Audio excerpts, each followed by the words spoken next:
Powered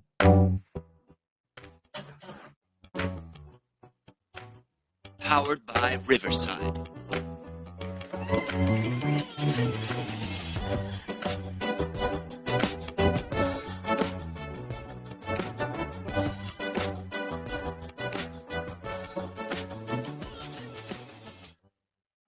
Hello, everyone, and welcome back to the Sad Fan, where we talk about the good, the bad, and everything that made us sad from sports this previous week.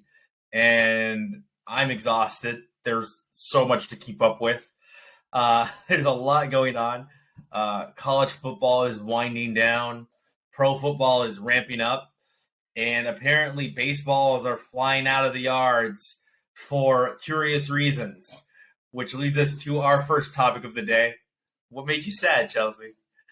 Well, I mean, college football just is broken me this year. But I was perusing Yield Twitter just a couple hours before the show, and there is a breaking scandal in the world of baseball, which we know it's the off season. Why do you care? Well, it's because after so many promises of us getting past, the performance-enhancing drug scandal, after we've gotten past the, audio signals from the Astros cheating scandal, we have a new one. And this one comes from the very top of the house. And a few intrepid researchers have taken balls that were played in various games throughout the season, and they've sampled them, they've tested them, they've weighed them. And last year, the MLB at the end of the season finally admitted that there were, in fact, two different balls that were being used. And they had a reason, which, fine. If you want to say it's, supply chain issues in production and you had to use a different manufacturer between two balls, I'm sure all of us last year could understand. However, this year, they adamantly denied that they were using that anything was different between any of the balls. But there's nothing nefarious going on here. No. But it turns out that MLB did in fact manufacture three different balls. One they're calling the dead ball, one the Goldilocks ball, and one is the juice ball. And basically, there are three different weights. If you cut the balls open, they're wound in different ways, which means they fly different ways. Like think of your golf balls, right? There's different cores in the center. They just act differently once they're hit. Or if you're a conspiracy theorist, the Earth. True. Who knows what's lurking in the middle? But I think it's dinosaurs. I don't know, man. I prefer something like lava. Yeah. But going back to the balls. Yeah. Going back to the balls. Let's go back to the balls. The crazier thing is that some of these strange balls that are different from what the pitchers expect, and Justin Verlander, who had previously called out the MLB for using different balls that had different surface textures, things like that, came back again and said no, there's something weird going on here. And the MLB kind of explained it away as hey, some of our commemorative baseballs, the way they're stamped, it's just weird thing. No, that's not it either. And the MLB gave the Yankees the Goldilocks balls. They have different statistics on where these balls were used, what games they're from, and when they were used in the postseason. We should definitely link this story in the body of our video, or in the description, because it is just really weird. I hate this kind of thing where there's irregularities. These are the league is providing the supplies for the game. There should be a uniformity to them. Just who was it that had the different size bat during the Astros? I thought you were going to ask me who had the different size balls, and I was going to say, you know what? They all come in different shapes and sizes. Let's not put everyone. So, are you talking about when Sammy Sosa was using the cork bat? Or no. During this year's World Series, someone Altuve had a bat that was too heavy, and it was technically non-regulation, so he had to get rid of his bat.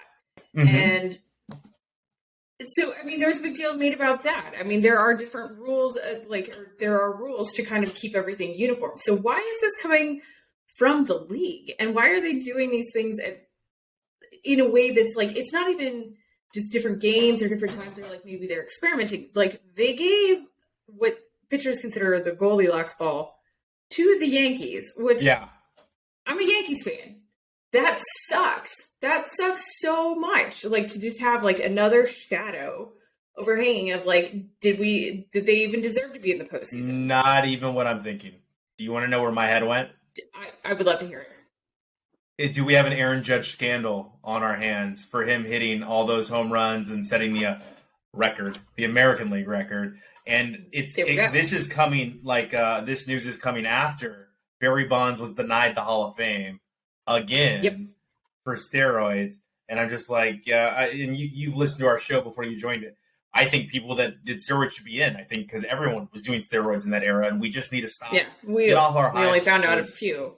Yeah, we just need to get off our high horses and stop being like, to quote Bill Maher, religious about things, and just be like, dude, like who cares? Was it fun? Did we all have fun? Right? You can say whatever you want. Yeah, you can say whatever you want, and you know what? Like, just die with your morals and let us have fun. As it's not hurting anybody. They didn't hurt the sport. They made the sport better. And now I'm thinking, poor Aaron Judge is going to get caught up. He's going to take some strays from this. Yes, you're right. And I actually, so like I said, this kind of just broke, so I haven't had the time to break it down a little bit. But you're absolutely right. Like they're just like the Astros still can't get over, their trash situation. Like any sort of thing like this, like fans are just not going to have it. They're like of other teams and such, they're going to say that he shouldn't eventually be in the Hall of Fame. Like he had different. I think it's more surface level than that, Chelsea. Well, what is Aaron I'm just Judge saying, like eventually. Right I'm just saying, like eventually, they're just going to be like an asterisk. Absolutely. In some people's minds. But what is Aaron Judge going through right now? Well, he's getting ready to be traded. No, not traded. Free agency. He's a free agent. Well, free agency. Sorry. Yeah. So in free agency, he's looking at being the highest paid player ever. And I mean, like, so let's open our our center and let's think deeply about this. Who pays these players? The owners. And the owners have been bitching a lot about these players making more money than they're actually worth, but the salaries keep going up due to the bargaining agreement, right? So baseball players' salaries will keep going up. And this scandal comes out before he signed with the team. And it was said that he's been offered multiple deals that are the highest deal ever. And now are teams, I don't think they will, but I think this could be perhaps a move because you said it was baseball that released this, right? The MLB. So so I said it was MLB that has been vehemently denying this. Okay, then never mind. Researchers. Yeah, so I understand where you're getting like big galaxy brain conspiracy theories. But independent researchers makes me again think owners are having this research. Possibly, there's all sorts of different ways we can go on this, but at the end of the day, like there is something going on. Players have been complaining, and the MLB has been shutting it down. But people have actually been looking into this, and it is bizarre. Yeah. Food for and thought. I like what you're thinking on this. Yes, just take the little nugget as we're getting ready to see like all the big trades being made before spring training. Like, do we really have to pay these players as much as we pay them? Like, Aaron Judge isn't going to be worth $500 million. I don't think he was on that anyway. I think he was just like $350 million or something like that. Still more money than any person should have, but that's just me. And baseball salaries are guaranteed, right? Yeah. Guaranteed. You know what? I'm fine with them making that money because it's my entertainment, and it's like it's more the people that pay them. Yeah. That I'm kind of like, hold on a second, like. You run this company with tons of underpaid people, which is how you've amassed your wealth by stepping on the backs of others. Because most sports franchises operate at a loss, even though most companies have to operate at a loss for tax purposes. Right. Most of us that are familiar with this process understand, like, oh, yes, I'm reporting a loss. Thus, I don't pay taxes. So pro tip, everyone. If your business is operating at a loss, you don't pay taxes on your business's profits, and then your CEO makes $1 billion, but his $1 billion is paid to him by the business. It's really weird how it works. But that's interesting. what was funny to me or sad was that we're a sports show for the most part. Yes, we talk a lot about current events and we'll stray off onto certain topics, but I'm just like, man, I need an in at least so I can talk about something I want to talk about. Give me my sports thread. And at the very end of Kanye's interview, he gave it to me. He gave me the sports thread because I don't like any of these people. I think all of them should be gone and never heard from again. But if you thought Alex Jones was going to go away just because we all saw him get what we knew he was already doing, which was accused and found guilty of lying. Oh my God, boom to ba, who knew? Anyway, he basically is feeding off Kanye West now, and they need each other. They need to be in each other's orbit to pull from each other's fan bases, right? Just to remain relevant in some weird way. And poor Chris Paul caught a stray at the very end of that interaction, and that would have went viral, which is how I saw it. Because like I said, I'm not following this. I'm not watching this idiot talk to people. But like, Twitter is undefeated. And of course, like, all the memes start coming out about Chris Paul waking up the next day, or like, what is the one you said? How did I have anything to do with this? Yeah, exactly. Completely pulled him into this conversation out of freaking nowhere. Like, poor dude, just his whole family, his whole relationship just gets pulled under, and it brings me to what I want to talk about is Kanye completely done? Are we done with Kanye? Is it over? It's over, right? Well, so you would think so. So, right? Because, millennials and younger, we're all like, no, we don't rock with this. Like, we're good. Mm-hmm. We can shut the door. But the weird thing is he's been like picked up by the olds, the QAnon weird Fox wormhole brain things. And it's just, Please don't aggregate me. Please don't aggregate me, my listeners. I know phrase is going to be off, but it's accurate. Trust me. And I'm going off of what you just said, Chelsea. It's almost like we found our black. Our black said the thing that we needed him to say. We needed a guy to say what we needed to hear, and the black guy said it. Yes, we found our champion. And it's like you said, the older, I don't want to say all older, because there are some young psychos that are easily brainwashed. But them too, yeah. It's essentially what they were looking for, right? Was like, say the thing, please. Validate us. Right. And, it's just it is the weirdest phenomenon, and it just yucks me out to no level. I mean, I could start my whole like side politics podcast. Yeah. You don't actually want that, because I'm sure I would go all over the place and just start looking like red yarn, tying everything together. Charlie, and It's Always Sunny in Philadelphia. Yeah, exactly. But yeah, unfortunately, I don't think this is the last we're going to hear from him at all. And no. I don't think that Chris Paul is going to be the last athlete or famous person to, catch strays. Exactly. Unfortunately, so. Yeah, no, it's funny to me, but yeah, I think you're right. I think Kanye's done. Gosh, I would love for it to be a situation where we could cancel the artist and not the art, because his early stuff was stuff like I grew up with in college and at the end of my high school career. And I'm kind of like, I don't want to cancel that, because that was the coming of age music for me. And as terrible as a human as he is, I do understand he is bipolar and he does not take his medication. And I do understand, come from the mental health field, like what that could do to your brain. But he's gone. He's and now he doesn't have a choice. He can't go back and be like, well, maybe we're a pretty forgiving culture. But he can't really go back, because he's got to lean into it at this point. Like, if you're on with some dumbass like Alex Jones, and please, zealots, come after me. Like, I want all the Alex Jones smoke, because all you're going to do is increase my ratings. But but he's absolutely lost it, and it's kind of like, you're done now. You have to lean into this. There's nothing left for you, no other direction for you to go. And I hope you get the help you need. But I don't know. Let me keep the art. Can I please just keep the art? I know we need to cancel him forever, but gosh. See, this is when like you kind of miss the days of like Napster and just the Pirate Bay and stuff like that. Because instead of giving him the like probably 4 cents he's earned off of like your Spotify playlist plays, at least you could just not give him that at all, and still listen to the music. But unfortunately, when we are in like the streaming society, every click, every play, every listen is monetization for him. You kind of can't do it if if you want to kind of stick to your morals. If you just say like, I don't really care about any of that, then feel free. I mean, not gonna judge one way or the other, because I'm sure that there's plenty of artists in my playlist who've done all sorts of kind of kooky shit, and for sure.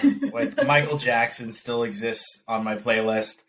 That's a hard one for me to get rid of. I love his music, not his actions, and I've already had to take a stand and delete Remix to Ignition, which is one of the best cookout songs of all time, and it's no longer on the playlist, and I hate it because you still sing it in your head whenever you hear those lyrics.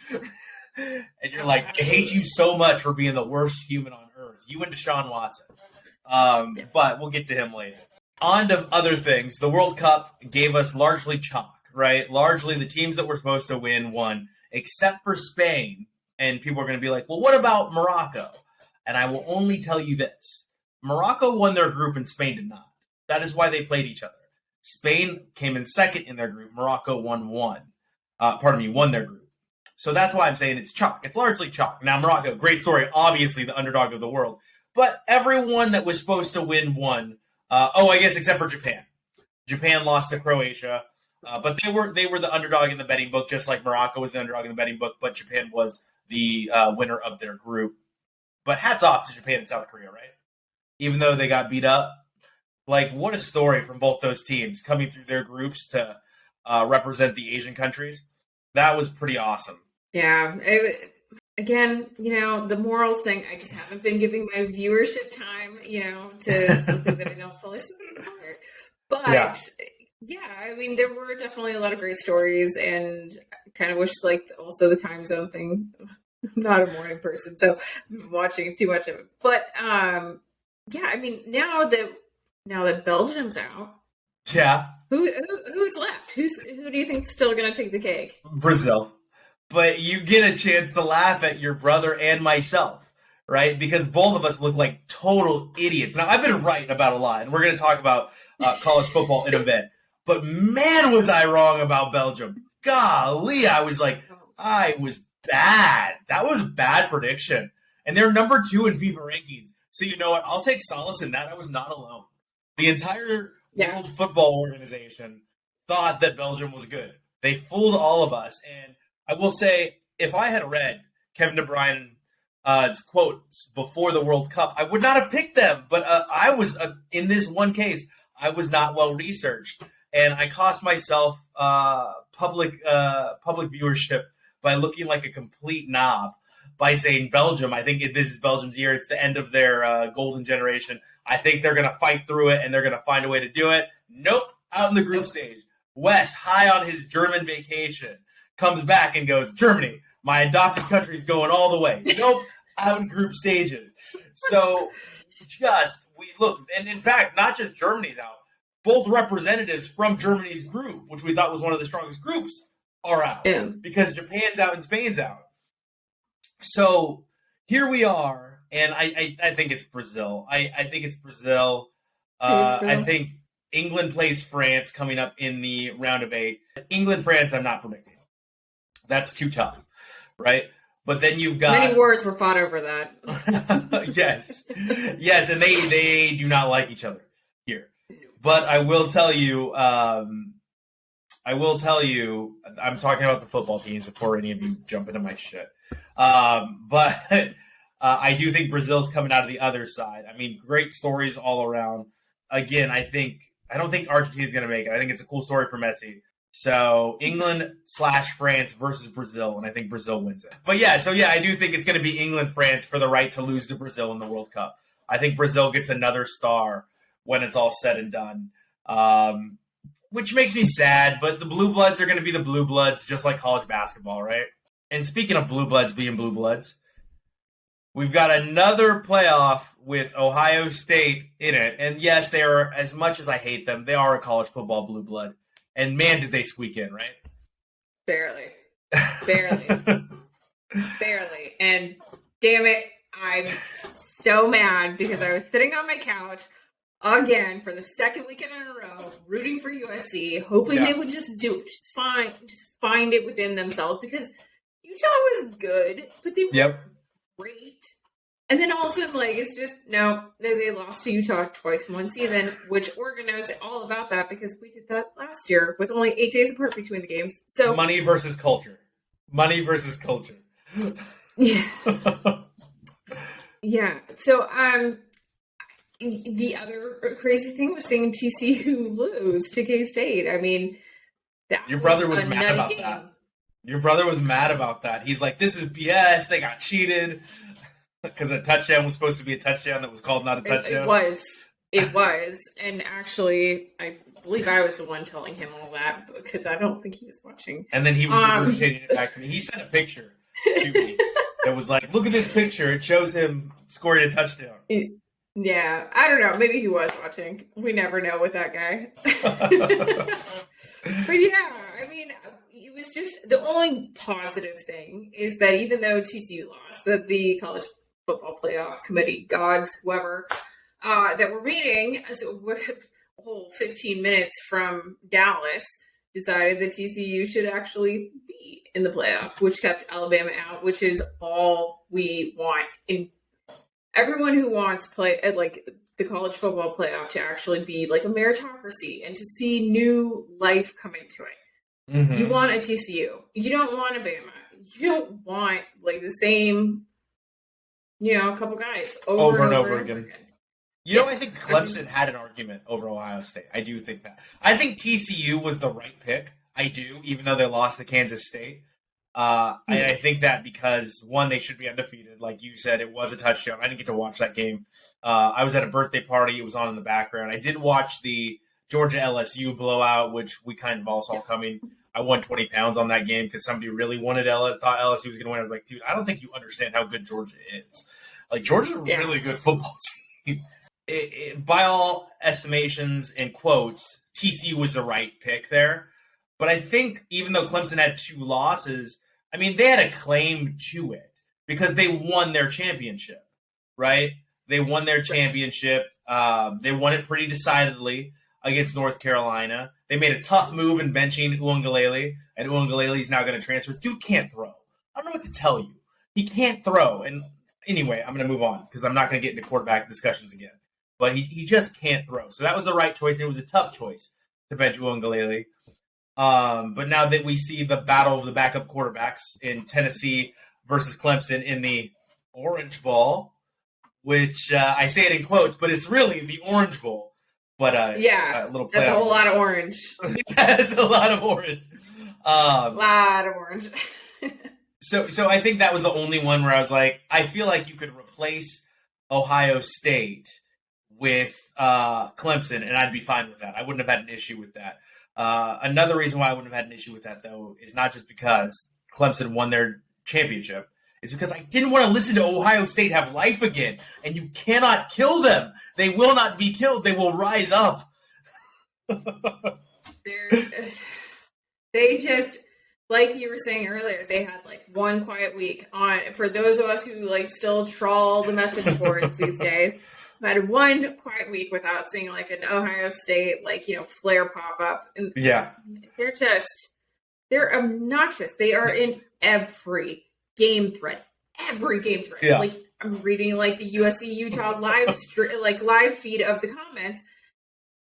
30% of them Ohio State, and I'm just like, oh God, why?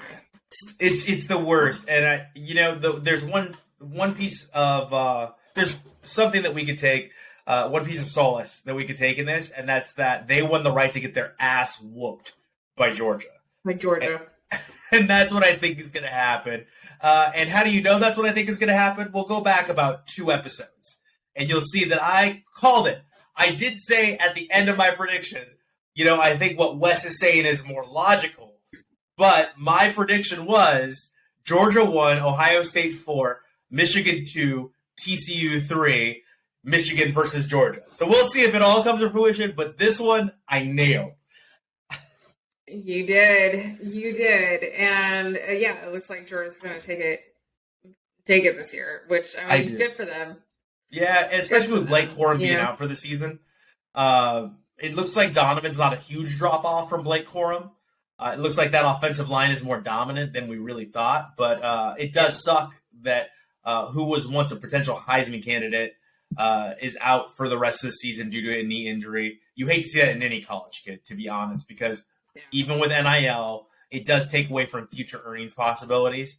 So Absolutely. I mean, there's the NIL deals like are nothing compared to even just being on the team and just having that salary click up and having your pension that's covered by the NFLPA and like all the benefits that go along with it. So, I mean, when you are looking at, an ACL or, some other severe injury that really risks you actually getting into the major leagues, like you have lost millions and millions of dollars in potential earning potential over, the course of even just a decade. And because I mean, I think a rookie salary is still like $700,000 a year. I think it depends on where you get drafted, but I think even if you come in on the practice squad, I think NFL minimum is like 400,000. Yeah. So I mean, it's a lot of money. Big deal. And you know who made a lot of money in their playing career? Deion Sanders. Oh, and Prime is back in the big leagues, going to Colorado, who hasn't been relevant since Cordell Stewart, right? This is the most relevant they've been since Cordell Stewart and a famous Hail Mary. It's funny because in watching this situation, and I know you posted it in the group, but I was watching the press conference from the athletic director, and he was asked the question, do you have the money to pay for this? And he literally was like, no, I don't. We'll find it. like what? Yeah. We'll figure it out. What a weird world. Just nutty. But yeah, it was funny. Like the whole process of hiring him and bringing him on and bringing Willie Taggart along randomly is it's just very interesting. It's the whole thing. It just kind of makes me feel bad for Jackson State and everything that they had like gone through with getting him and being so excited about it. And he pretended like he was God's gift to the HBCUs, saying that God called him to save them, whatever that means. It's just Deion Sanders for on Prime. He's been saying that stuff since college. Exactly. But to see him walk away for like a opportunity at Colorado, who won one game this year. Yeah. Like, I mean, like, yeah, obviously something needed to change in Colorado. Like, there's no arguing that. But I mean, like, is this really what you want to just jump into? I mean, especially when they openly admit that they don't know how they're going to pay you, but they'll find a way. Well, I think they're thinking that somehow that Deion Sanders is going to bring in a ton of endorsements. But you and I looked it up. They don't have a ton of great alumni that are alive as far as money is concerned. What I will say, you're right. Like, I think we were assuming maybe an Auburn, maybe a Georgia Tech out of Atlanta. But look what Mel Tucker did with the Colorado job, right? He took the Colorado job, made Colorado win like six to 8 games, and turned that into the Michigan State job, and then got paid for Michigan State and had a terrible year after he got paid. Terrible year after he got paid. So maybe that's what Deion Sanders is doing. As for Swack, yes, it is sad that Jackson State lost their head coach, but I say to them, or I say to thee, don't be sad because it is over. Be glad because it happened. Well, I mean, yeah, in a twisted way, sure. Like, let's just hope that, this whole experience did actually highlight their programs, that they do have, resources and talent that's waiting to be tapped. And, there's more that could be done with it than there currently is. I mean, more power to them. I hope that they find something suitable, someone who's going to actually bring real energy and longevity into those programs. I think it definitely did. Well, I don't think we're ever going to have that. I think we have a minor league to a minor league, right? And the one thing is, though, what I don't think about on a regular basis? Jackson State football. You know what made me think about it on a regular basis? Deion Sanders.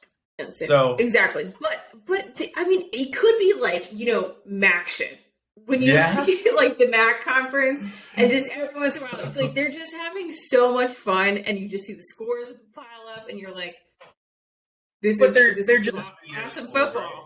But it's just feeder schools because they're going to transfer now. Now there's no penalties, so it's now that there's portal.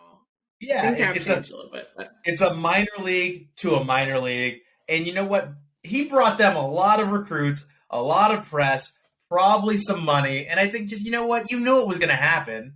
And fans, like, seriously, don't be so naive and don't be on your soapbox like morals and ethics. Well, you drive your gas-powered vehicle and all this stuff. Like, I drive it, but I'm not going to sit here and be like, Deion Sanders should stay when I know my ass would leave. Like, I know I would leave if I had the same opportunity. Think about it. Just like when he was hired, there was plenty of criticism. Like, is he actually going to stick around? And like, yeah, I get it. But still, the way he talked about it, the way he talked about the program, like even, as it was coming to a close this season, still kind of sucks. So I think get it for them. But I don't think it's going to make Colorado dangerous anytime soon. I think it's going to make them dangerous next year. That's my prediction. Next year, I think they're going to win 6 games. I'm predicting 6 games wins and a dangerous team. You said it, not me. 6 wins is what I said. 6 wins, but I think they're I think they're going to be a scary team to face. But yeah, I said it, not you, and I'll eat it if I'm wrong. Okay. Let me. Now I'm even going to write it down. Frye says 6 games. Says 6. I don't think they're going to be bowl eligible next year. Are you kidding me? No way. Yeah, absolutely. Kansas was this year. So, I think that's all the games they won. I think they won 5 games in a row, lost every game, barely won a 6th game, and then made it to bowl eligibility. But they were a fun team to watch when they were winning. Tom Brady's done, I think. And I don't know if it's due to the O-line. He has no offensive line. Like, I think he still has a little bit in the tank. Yeah. But he has no offensive line left. The defense is a lot worse than we thought it would. And I think they also have injuries on the defensive line. No receivers have been healthy for an extended period of time for him. I don't think he has any tight ends left. But at the same time, he's 45 years old, right? Yeah. So, I mean, having that weakness on his offensive line is really scary for him being that old. I mean, there is, I'm sure, both of us can kind of relate.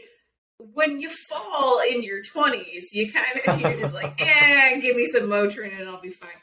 You fall in your 30s, getting up there to 40s. It's like a 3-day event. You feel it. Yeah, you gotta think like, if you know you have to sit down to do something, you gotta mentally like on the ground. I mean, if you know you have to sit down on the ground to build something, you gotta mentally prep a certain. You're like, all right. Come on, knees. You got to be able to get back up if I go down. Exactly. Yeah. So, I mean, I can't imagine what this guy who has taken, 30 years probably at this point of just total beatings constantly, like what his body is feeling. So, I mean, like, there's just like everyone was saying last year, there is nothing wrong with retiring and saying, I'm out. Like, you've already proved whatever it is you're going to prove. Like, why are you sticking around? Yeah. Just get off the carousel, man. Like, be like Elsa, baby. Be like Elsa and just let it go. Go. Mm-hmm. Yeah, he's going to win a division, and he's going to win it at 10-7, it looks like, because they're already 6-6. Maybe the first team with a losing record in our new extended NFL regular season to make it, because he's still got the Falcons lurking there at like 5-7, right? So he could be the quarterback of the first ever team with a losing record under this new extended schedule to make the playoffs. 5-8. Yeah. Are they 5-8 now? Yeah. They're 5-8 now. Pardon me. No, just I have it right here, so just put that in there. But yeah, I mean, the fact that he's sitting at the top of this very sad division with just a 6-6 record it's sad, man. I'm not a fan. All of this, you said this sad division. And Wesley predicted that the NFC East would be the worst division in the NFL. So just take that as you will. Take that. I'm predicting the college football playoffs, and he's telling us the NFC East is going to be the worst division in the NFL. And the Commanders are at the bottom of that division. They are 7-5. They have a better record than the Bucks. So 7-1. Right. I always forget the ties, man. I never, like, my brain just never scans that far over. I'm just like, no. In the most Giants Commanders game in recent history, that's the way we expect it to end. Just in a tie. Forever. for right now. Like, since Eli, we just expect every Giants Commanders game to end in a tie. My prediction for who's the best team in the NFC took a huge blow. Jimmy G goes down with a broken foot, out for the season, and perhaps a little gamesmanship by the Los Angeles Rams in taking Baker Mayfield off of waivers. Because even though Shanahan came out and said he doesn't see them adding Baker, that would have been, I think, an upgrade to Brock Purdy.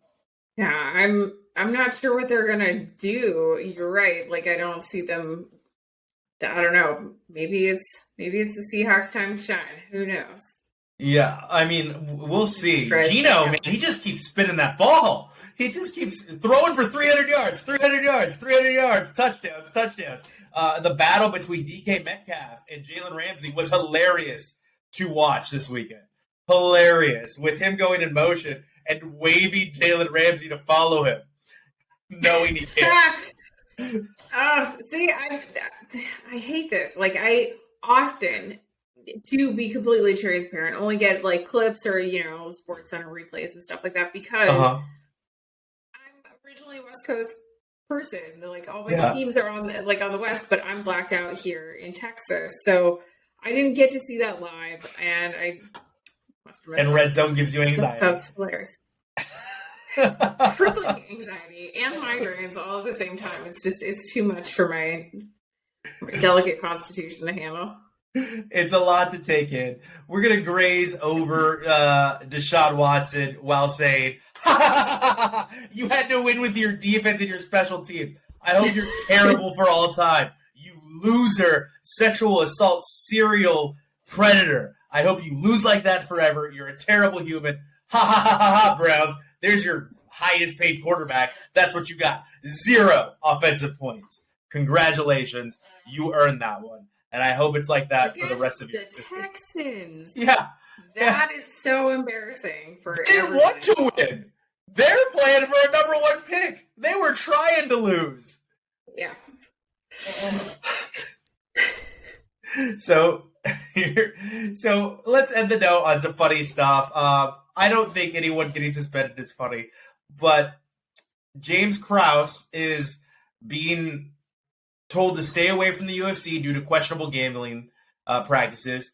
Ridley, as we all know, was suspended at the very beginning of the season by the Falcons in the NFL for a year for a parlay that he didn't even play, and that was kind of like, you're never going to win this anyway. How could he have insider information? And now fighters are being told, hey, if you continue to train with Krause, you're going to be dismissed by the UFC. And then to all this is why it's funny to me. What the hell did you think was going to happen when we allowed gambling in sports? Like, what did you think was going to be the result of this? Nah. No words. No words.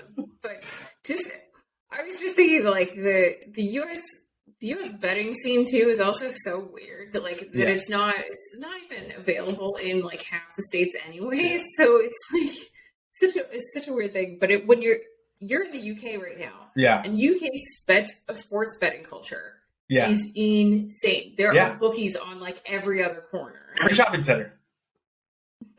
Every shopping center. Yeah, absolutely. Every city center there's a bookie. Yeah, so even like, here in the U.S., like your grandma might go to the store, pick up her groceries, and buy a lotto ticket, every other weekend. Your granny would do the same in England, but just bet on the sports, like bet on the horses. Like, it's crazy over there. Dear America, just have some self-control. Just have some self-control. I know it's a lot to ask. I know we love living in excess. I know we want our slice of American pie. And if I just win this bet, I know I'm going to make it. But here's a little fun fact. most lottery winners go broke. So keep that in mind. Bet a couple dollars here and there. Only bet what you can afford. If you know you can't help it, have a side pot. But it is fun to have a little action in the game. Every once in a while, I'll throw out a couple dollars here, a couple dollars there, but never more than I can afford. I'm a huge DraftKings guy. If you're listening, DraftKings, I know you're throwing out sponsorships. But I'm a huge DraftKings guy. I find it a super easy way to bet. It's fun. The props are usually hilarious or fun. And I only have to bet, honestly, I can bet as low as a quarter. You can even play for free on most nights if you wanted to. So, I mean, there's a way to control yourself, right? You don't have to go gambling broke to do these things, all right? And last, the rally for all time. Yeah, so Houston and South Dakota it was just an incredible play. I haven't seen anything like it. Made me want to watch more volleyball. Why aren't we showing more volleyball? Where's ESPN2? Where's ESPN News? With their random patriarchy. But but I love volleyball, and that was one of the best, sincerely, one of the best rallies I've ever seen that save led to. So please, if you get the chance, watch some obscure sports and volleyball's not that obscure, but watch some sports that you wouldn't otherwise watch and have some fun for us. And we're going to see you guys all back here next week, as always. You could reach us at the Sad Fan Podcast Network on YouTube. The Sad Fan is all one word. Or at the Sad Fan Cast on Twitter. Chelsea is hidden in secrecy. You will never find her. And Wes has offered a generous donation of hundreds of dollars if you could figure out what his Twitter handle is. So please look us up, and we will see you all next week. I'm a sister, and I can't figure it out. So try to figure that out. Follow us. Remember, subscribe, rate, and review, and we will see you all back here next week at the Sad Fan.